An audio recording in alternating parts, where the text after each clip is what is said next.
Hello, Damien I, Kauchman here, and this is TFP2. Lies.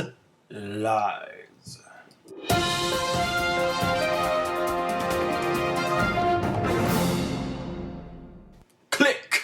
Jeremy flipped the TV on as he was getting dressed for work. After a week-long vacation, it was finally time for him to return to work.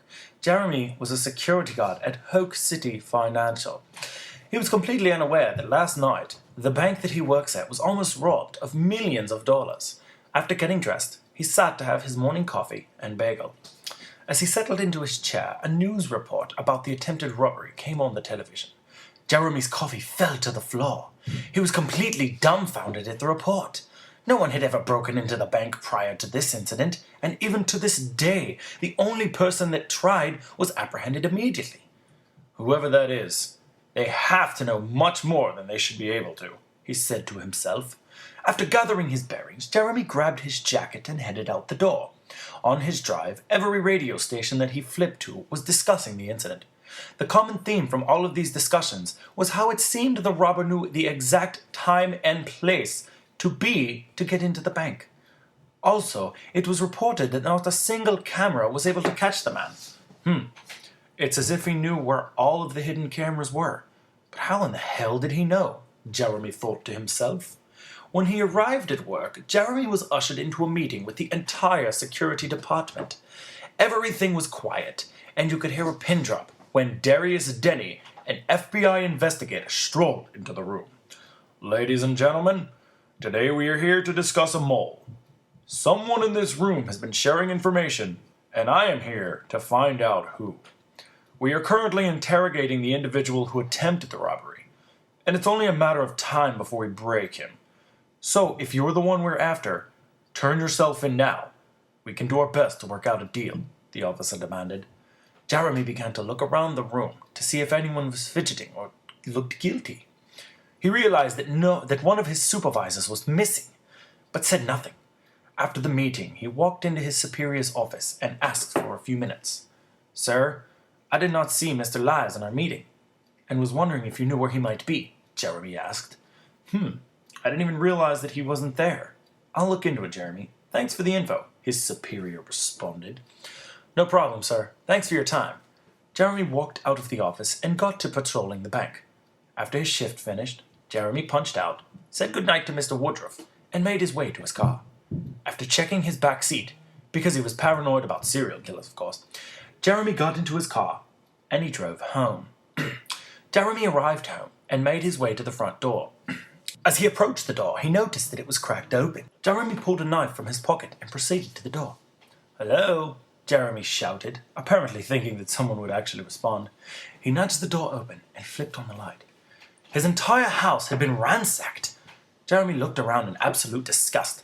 What the hell is this? He shouted. He made his way to the bedroom to find the same. Someone had come in and ransacked the entire house. What the hell did I do to deserve this? He wondered. He noticed that there was a light flickering in his bathroom, so he slowly began to make his way toward the door. All of a sudden he heard a gunshot. He turned around to see Ron Lies staring back at him. Jesus, Ron, you scared the hell out of me. What are you doing here? Jeremy asked him. Jeremy, I need you to give me every single detail about the meeting that the department had today. Who was the suit that they brought in? What the hell's going on? Lies said. Apparently, somebody gave away some information on the hidden cameras and almost cost the bank millions of dollars. Why weren't you there, and why in the hell did you ransack my house, Ron? Jeremy responded.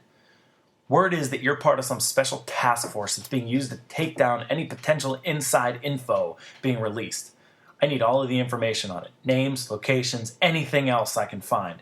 If I don't get it, my boss will kill me, Ron explained. Look, even if I was part of some task force, which I'm not, why the hell would I keep information here in my house? Seriously, think about it, Ron. And who the hell's the boss you're talking about? Don't worry about it, Ron said. You wouldn't know her if you met her. Whatever, man. To be honest, I really don't care.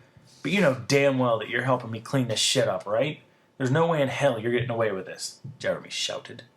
Ron looked at Jeremy angrily and began to raise his gun. I'm sorry, Jeremy, but you can't know anything about this, he said. I have to kill you. Ron fired his gun. Bang! But Jeremy jumped behind the couch. Ron slowly began to walk toward the couch, but Jeremy threw a lamp at him. Ron ducked and fired again. The bullet grazed Jeremy's shoulder. Ow! Jeremy shouted in pain, but was able to hurl a vase that was sitting on an end table. The vase hit Ron in the chest and knocked him back for just a second. Ron fired again, this time hitting Jeremy in the leg. Unable to move, Jeremy shouted, "Fine, just do it. Put me out of my misery." Ron stood above Jeremy, finger on the trigger. "I'm sorry, Jeremy," he said. Boom! Suddenly the room filled with smoke. All Jeremy could hear was the rumbling of feet. He had no idea what was going on. Ron began to fire his gun in the air. "Come near me and you're dead," Ron shouted. The smoke cleared and Jeremy looked up to see Ron with his gun high in the air. On the other side of the room stood a small figure. "What the hell is that thing?" Ron shouted. The figure stepped out of the shadows and replied, "My name is none of your business. However, feel free to call me TFP. Ron laughed. "TFP? Ha! What the hell is that? The fat piece of..." As he was speaking, TFP hurled a glass at him filled with urine. Ron began shouting and pointed the gun toward TFP. TFP dove at his feet and tackled Ron to the ground.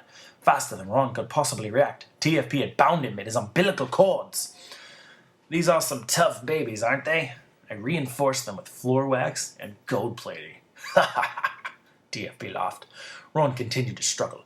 TFP then reached into his backpack and pulled out his trademark, a bright red placenta, and proceeded to shove it into Ron's mouth. Ron began vomiting uncontrollably. "What the hell is the matter with you?" he shouted.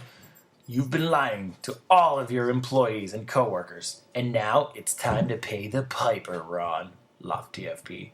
"You're going away for a long time, and your boss will be following you." "Ha! She's freaking crazy. You'll never stop her," yelled Ron. TFP, with an ear-to-ear grin, slowly approached Ron. "No one stops me, Ron. No one." TFP spat a massive loogie onto Ron's face. Upon being hit with this, the floodgates opened and Lies began vomiting again. TFP simply walked away, laughing maniacally. Within an hour, the police had arrived to take away Lies. "What the hell happened to you, man? You're covered in blood and vomit. Not exactly flattering for a jackass who was trying to take down a bank."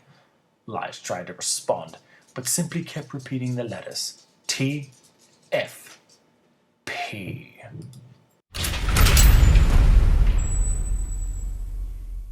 It's only a matter of time before the world knows the flaming, goddamned placenta.